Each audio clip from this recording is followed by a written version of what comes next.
Oke, kalau gitu kita kembali ke topik. Sekarang Clarissa kan kerja di BPK ya. Kerjanya itu di bagian apa? Posisinya sebagai apa? Dan apa sih yang dikerjain setiap harinya sama Clarissa? Boleh nggak diceritain day to day pekerjaan di BPK itu seperti apa sih? Oke, kalau di BPK ini saat ini aku sebagai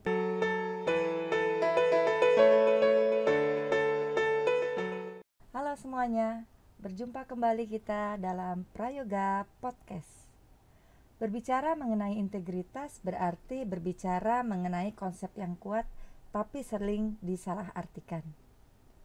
Banyak yang mengatakan bahwa integritas itu sebagai kejujuran, tapi itu memang benar bahwa orang-orang yang berintegritas merupakan orang-orang yang jujur. Namun, sesungguhnya integritas itu bukan hanya soal kejujuran aja. Nah, kali ini kita akan berbincang-bincang lebih dalam mengenai hal tersebut dengan seorang pegawai BPK sekaligus juga salah satu alumni dari SMA Santa Maria, yaitu Clarissa. Halo Clarissa, selamat pagi. Halo Mem, pagi. Apa kabar? Baik, puji Tuhan baik. Oke, luar biasa. Clarissa boleh nggak dikenalin dulu sama pemirsa di rumah, sama teman-teman? Clarissa itu lulusan dari mana dan sekarang bekerja di mana dan sebagai apa? Halo semuanya, apa kabar? Perkenalkan, nama aku Clarissa Indah. Aku biasa dipanggil Lala. Aku lulusan SMA Santa Maria tahun 2014. Selanjutnya aku melanjutkan kuliah di Universitas Diponegoro Semarang, jurusan Ilmu Komunikasi. Sekarang aku sedang bekerja sebagai pemeriksa. Kalau dulu sebutannya auditor, Mem. Kalau sekarang pemeriksa di Badan Pemeriksa Keuangan Republik Indonesia.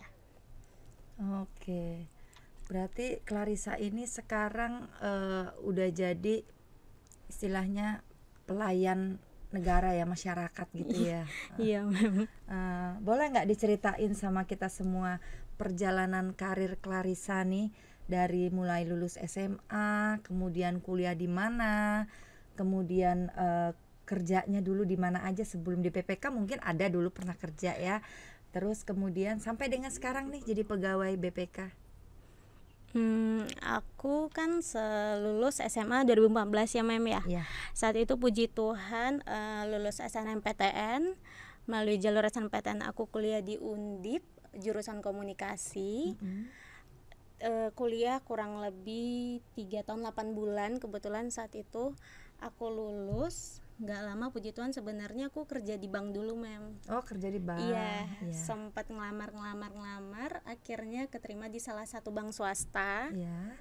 Kerja nggak berapa lama, sekitar 4-5 bulan ya. Pada saat itu masih proses istilahnya diklat juga pelatihan. Lalu Probation gitu ya. iya, probation. Uh-uh. Aku diajakin teman sebenarnya, teman kampus, ikut CPNS yuk gitu. Ke Gitu. CPNS. Sebenarnya nggak minat, tapi ya udah, kenapa enggak, aku coba CPNS. Puji Tuhan pada saat itu masuk sampai tahap akhir. Akhirnya aku memutuskan resign dari bank. Barulah aku kerja di BPK sampai sekarang. Oh gitu. Tapi Clarissa ini 3 tahun 8 bulan dulu ya. 3 tahun 8 bulan. Lulus dari Undip. Ya. Kalau nggak salah selama 3 tahun 8 bulan itu dengar-dengar dulu Clarissa juga sambil kerja ya. Oh iya. Ya kan di salah satu boleh nggak ya Pak ya kita nyebutin brand di sini ya Pak ya? Boleh ya. Dulu kalau nggak salah ini kerja di Starbucks, betul ya? Iya, betul. Boleh dong ceritain sedikit. Iya betul ya. Betul, Mem. Waktu semester 3 mungkin ya. Semester 3 itu namanya anak muda, Mem. Kita dikasih uang jajan kadang nggak ngerasa cukup ya. Dan juga pengen cari pengalaman ya. Iya, pengen pengalaman. Aku lagi senang-senangnya beraktivitas, tapi pada saat itu memang tidak ingin beraktivitas di kampus. Akhirnya aku coba mendaftar menjadi barista. Nggak lama keterima sebagai barista. Wah, keren juga dong, berarti bisa itu ya, apa namanya, barista itu kan yang buat kopi dan segala macam gitu kan. Di Berarti situ juga aku baru pertama kali belajar mengenal kopi. Diajarin, jadi kalau di warung hijau itu kita diajarin dari awal dari proses pembuatan kopi apa segala macam sampai akhirnya kita bisa membuat minuman. Di situ deh aku kerja kurang lebih selama setahun. Aku mundur memang untuk melanjutkan skripsi karena pas di semester 5 aku sudah harus KKN dan segala macam, aktivitas di kampus makin padat. Aku memilih mundur, akhirnya aku lanjutin kuliah sampai deh skripsi. tapi tetap bisa ngatur antara jadwal kuliah dengan kerja gitu ya. Iya, puji Tuhannya, karena mungkin masih di semester awal ya, memang semester 3 sampai semester 5, jadi tuntutan tidak terlalu banyak, jadi lebih gampang mengatur waktunya gitu.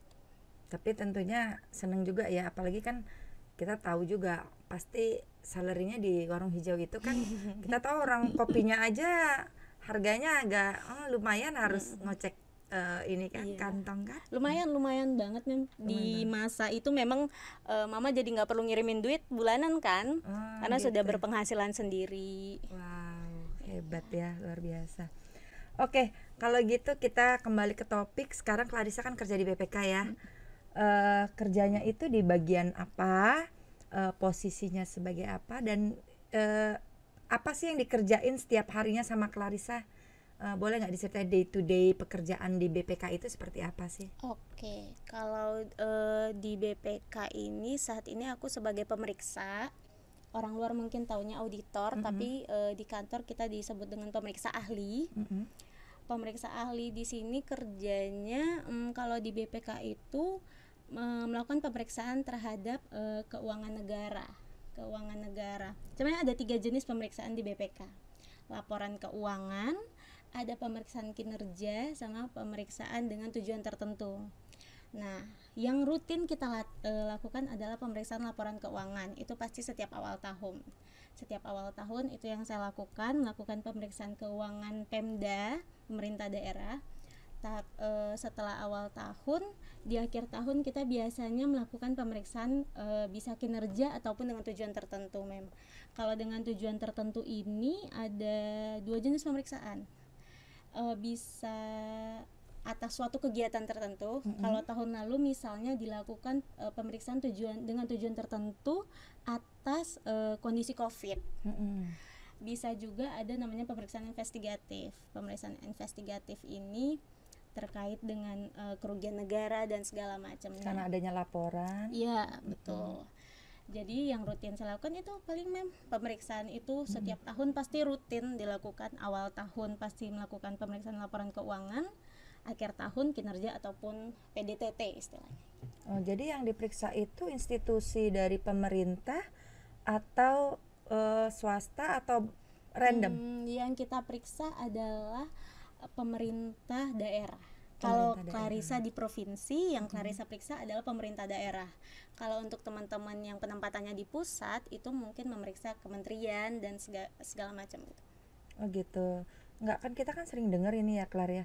Kalau ada itu BPK, ada itu BPKP, ada juga KPK. Itu sebenarnya apa sih bedanya kalau dalam ruang lingkup pekerjaan? Ya. Kita ngomongin BPK sama BPKP dulu kali ya, Mem. Iya. Kalau BPK itu secara lembaga adalah lembaga negara. Kalau BPKP adalah lembaga pemerintahan.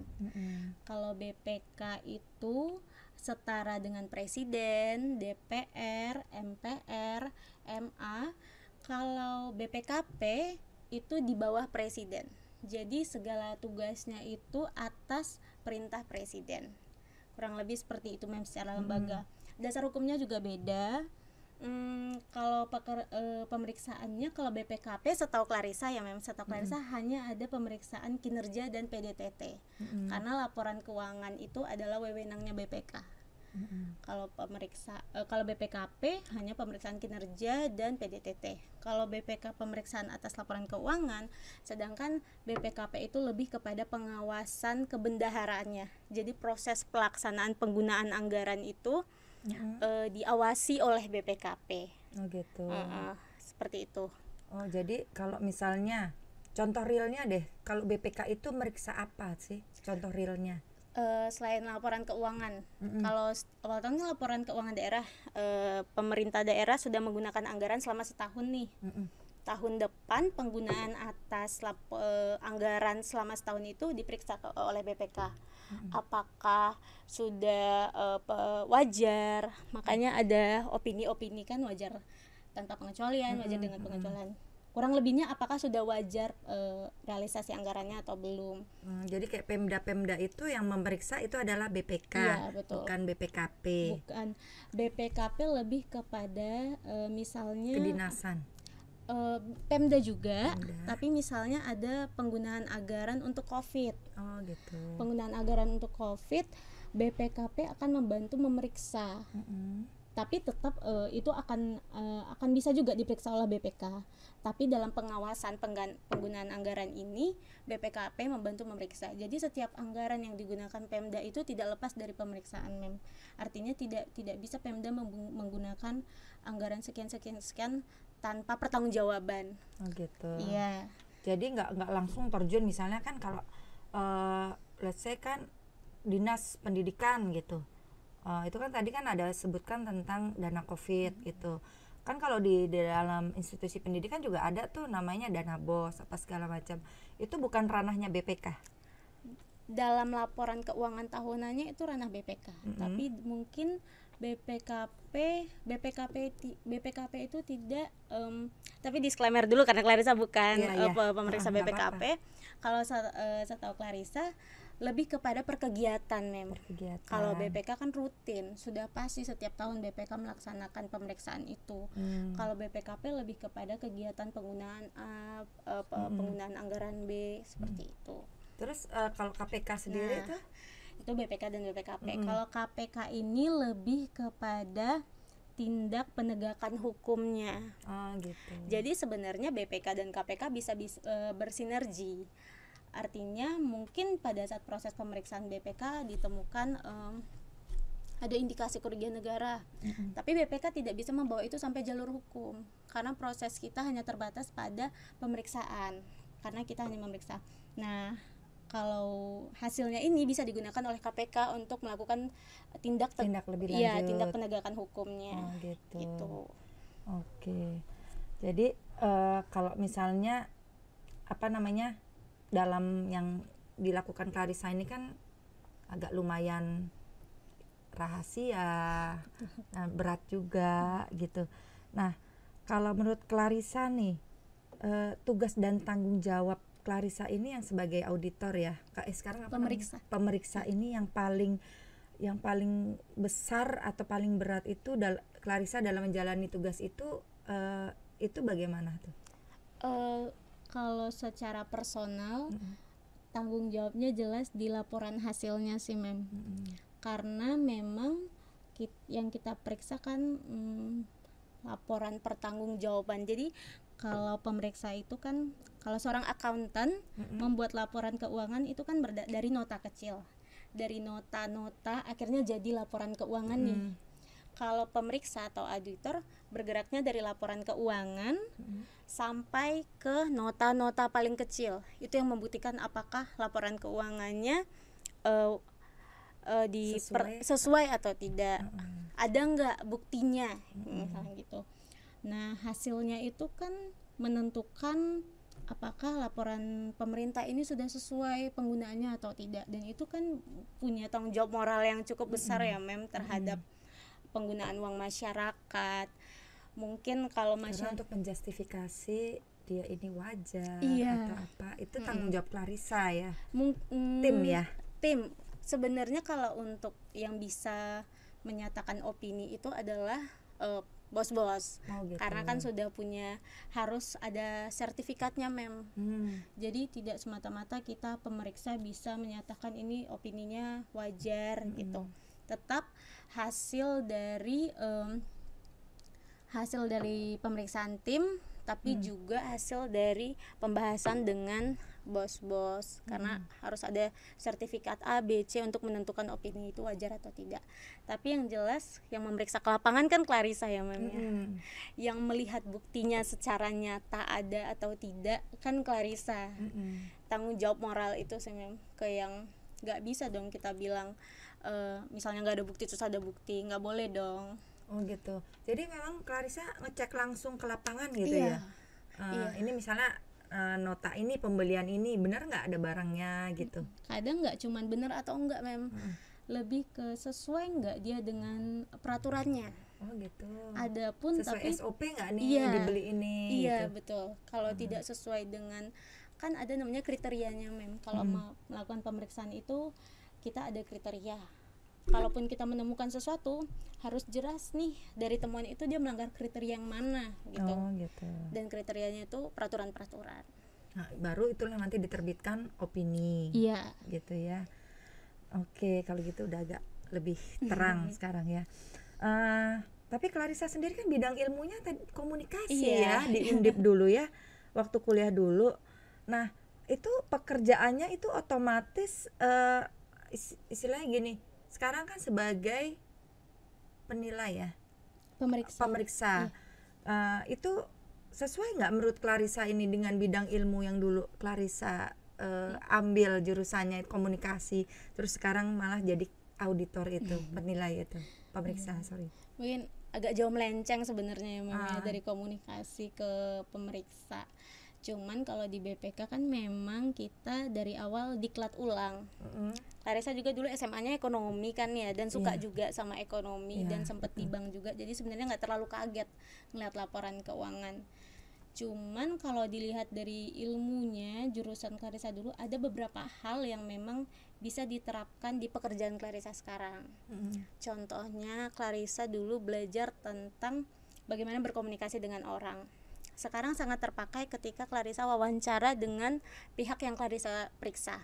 Oh gitu ya. Bagaimana, karena langsung ya dengan usernya ya. Betul. Bagaimana membuat pihak yang Clarissa periksa bisa ngomong apa adanya, bisa ada keterbukaan, kurang lebih seperti itu. Sama mungkin kalau dulu Clarissa kan bidangnya jurnalistik, Di jurnalistik itu ada belajar namanya fotojurnalistik. Itu dipakai sekali di sekarang, karena kalau pemeriksaan itu harus ada foto dokumentasi pemeriksaannya. Kalau dulu Clarissa belajar bagaimana suatu foto itu memuat informasi yang diperlukan untuk ditaruh di media.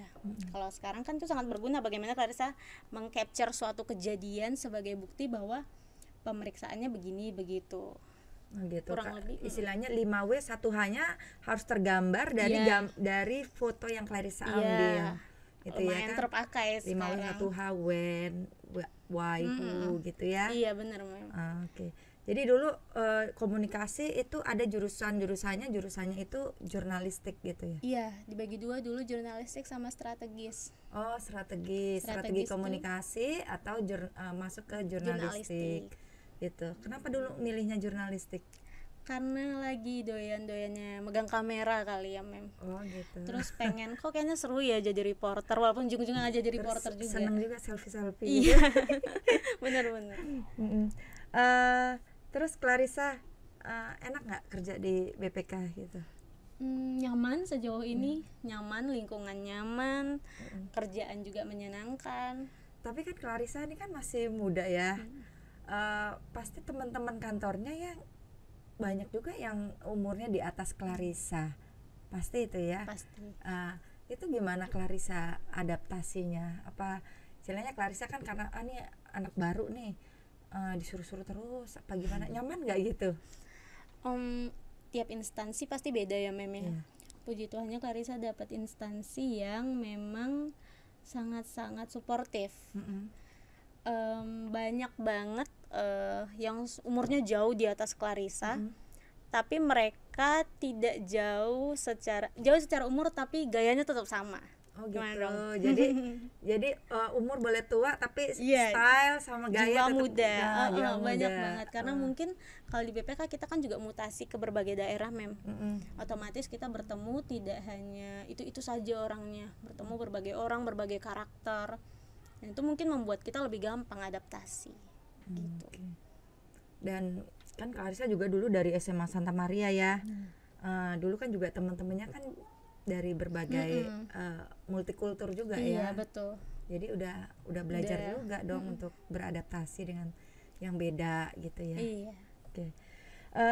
Clarissa, katanya kerja, kenapa sih pilih jadi PNS ya? Apa karena katanya kan gajinya besar, atau karena jaminan hidup, atau karena tergiur karena ya fasilitasnya apa segala macam? Itu kan katanya. Itu betul nggak kalau orang-orang yang kerja di BPK itu gajinya besar? Itu mitos atau fakta? Tapi jangan dijawab dulu, nanti kita akan lanjut ke part 2. Oke. Oke.